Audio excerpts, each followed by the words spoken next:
All right, this is part 2. First part was just before, as it was being shaved. This is part 2. This is a fresh start for me.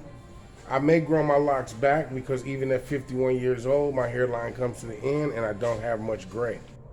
So I can grow them back if I want to because I don't have cowlicks. I don't have receding hairline. I don't have, what's the other name for the bald spot in the back? Cowlicks, receding Well, hairline. it's just alopecia. I don't have alopecia, so don't be coming up slap. The barber, professional barbers, I got what? You got a good head of hair. She said I got some good head. I did not say that. My barber said I got some good head. All right, the blade's in my hand now. All right, so no more laughing because I'm getting a straight razor. That's not the blade. Huh? That's not the blade. Blade is in here. Is it? I just don't do one with the big tang. Okay. Doesn't fit my hands as well. Okay. So the one on your wrist is not what you're using. Do you want me to use one like that? No. I'm comfortable, baby. I'm comfortable. No. Jiggy baby. I'm jiggy baby. There is. I have one. But Okay, this just my but it's a straight razor. So there's a straight razor in here. Okay, no, I see it. It's just a straight razor. I got you. It's jiggy baby. It's jiggy baby. She's just getting it as close as she can get it, man. I want it all the way bald, close as I can get All the it. way above. All right, so back to the documentary. Because I had gone through so much, I felt like my hair was holding negative energy. As a matter of fact, for the barber, I don't know if my son committed suicide in April of 2020. And from that time, I was almost immobilized with grief where I kind of stayed in the house. Then we were on quarantine. So pretty much I wasn't leaving out of the house. I was just staying in the house. I was going to Costco's and I wouldn't leave. Rick, when would I leave the house? He was coming by to see me. Rick, would I leave the house? Where would I go? Yeah. Well, anyway. It's Costco. Yeah, Costco. Yeah, so I would leave the house, but for the most part, I was a shut-in. Every now and again, I would do like videos of me barbecuing. Sometimes I wouldn't even show my face, but I was like cooking like mad food, and then there was nobody there to share it with me. So everything I was cooking, I ended up eating by myself. So I gained a lot of weight, but I mourned. I was like grieving and mourning, and I was sad all the time. And How old was your son? 24. I have 7 children. I have a daughter who's 30, a son who's 28, a son who's 20, who would have been 26, a son who's 22, and a 20-year-old daughter. And I have a 15-year-old son and a 12-year-old daughter. And pretty much I was alone. My 30-year-old daughter was staying with me with her granddaughters for a while, which was good, but she needed her independence and she went back. So, and then my house burned down in December. I told you that. And then I got a divorce in January. And then I get hit by a car in February. And I got bit by a dog. Right. And then the craziest thing, I did a GoFundMe page, right? And when I did the GoFundMe page, I got $80 from the GoFundMe page. And then Mo was like, man, you a scammer. You just trying to scam. You're a scammer. And I'm like, man, I literally lost everything. And a fire is not the same as, and I didn't have renter's insurance, you know what I mean? So it's not like the person was just doing drugs and lost everything. It was a situation where, you know what I mean, your house caught on fire, and it was the kind of landlord's fault because I think it was just shoddy wiring. And, I don't know if she had certified electricians, but that's neither here nor there. But the bottom line is when I came back here from up north, I settled some things get my taxes filed, went and checked on my mom. And when I came back, I didn't have a place to stay. And I do have a 28-year-old son here who basically didn't want me to stay with him or didn't let me stay with him, which is not a problem because I understand, actually I didn't understand because I feel like, you ain't supposed to let your family sleep in the element, But we're in a new generation. It's a new generation now. Yeah.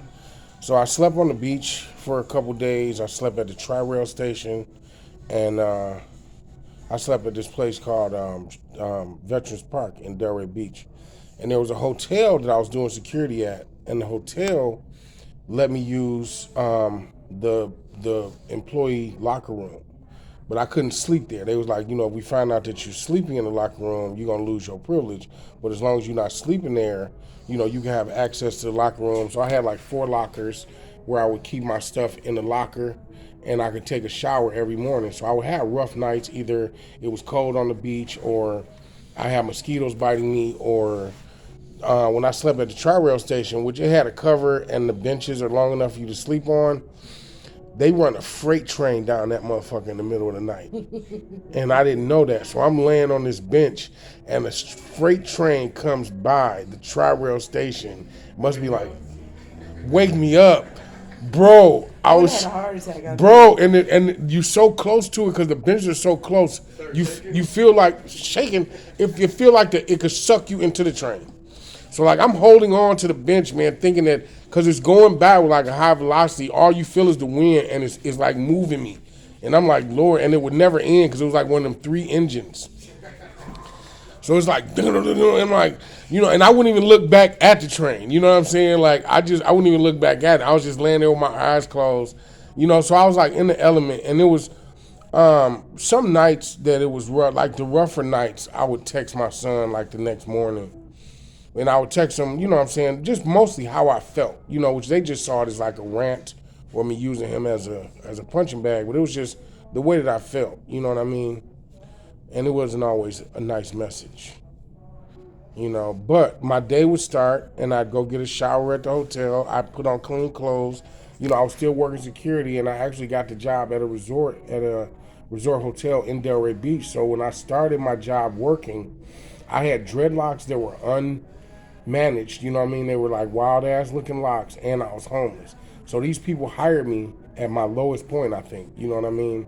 And it meant a lot to me because even in my lowest, they looked in the inside. They didn't just look at my, big fat nappy head homeless nigga, you know what I'm saying?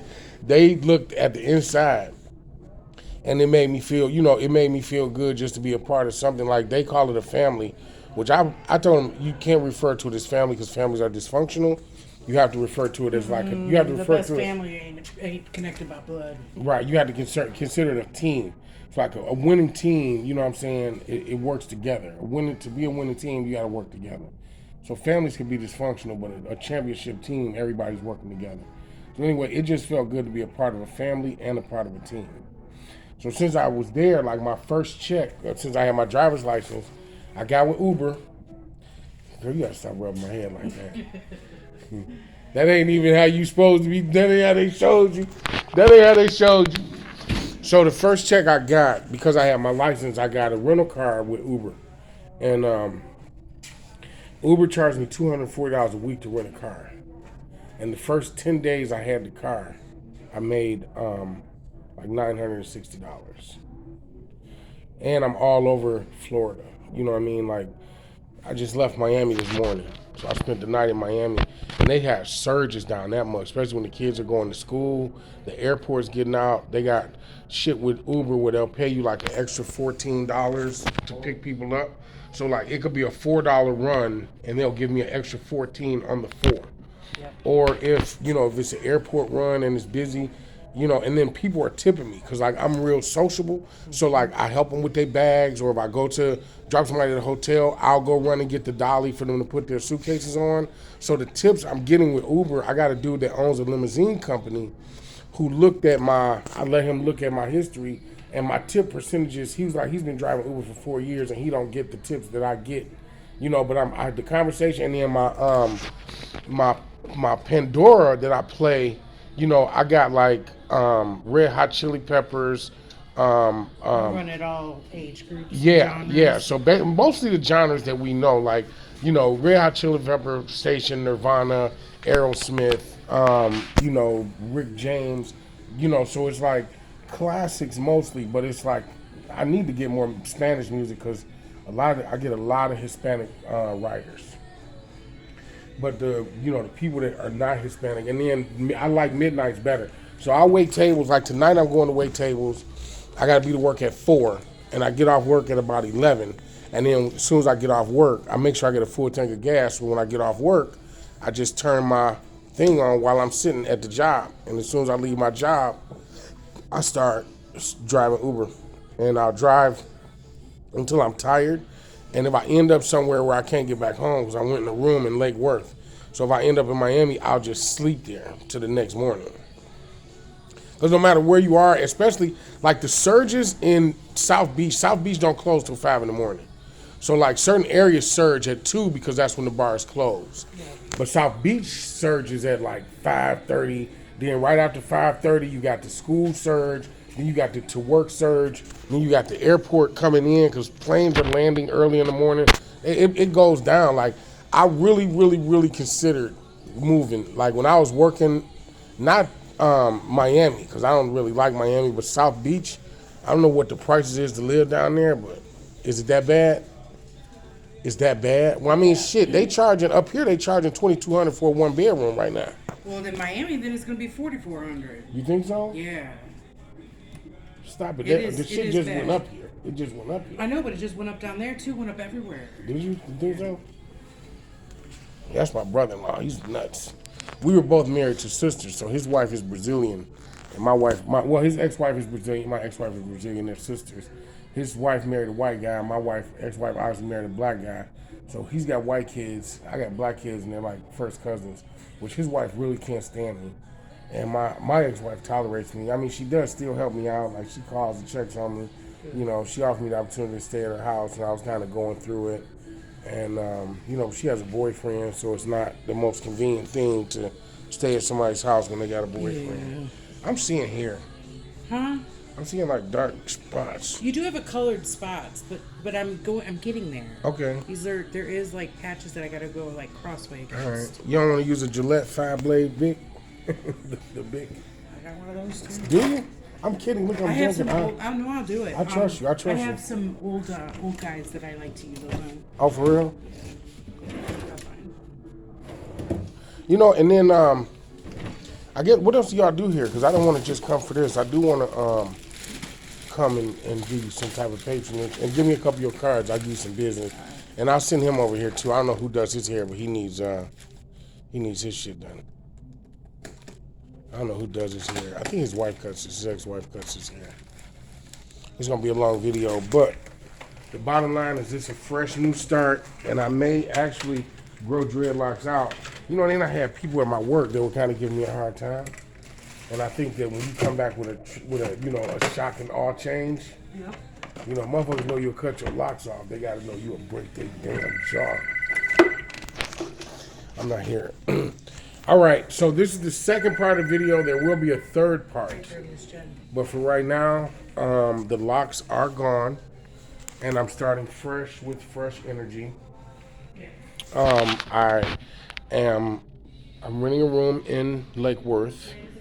I'm driving with Uber, and I'm working at a resort in Delray Beach. I am in good standing in all positions, and I'm still doing the security work. So I'm staying busy.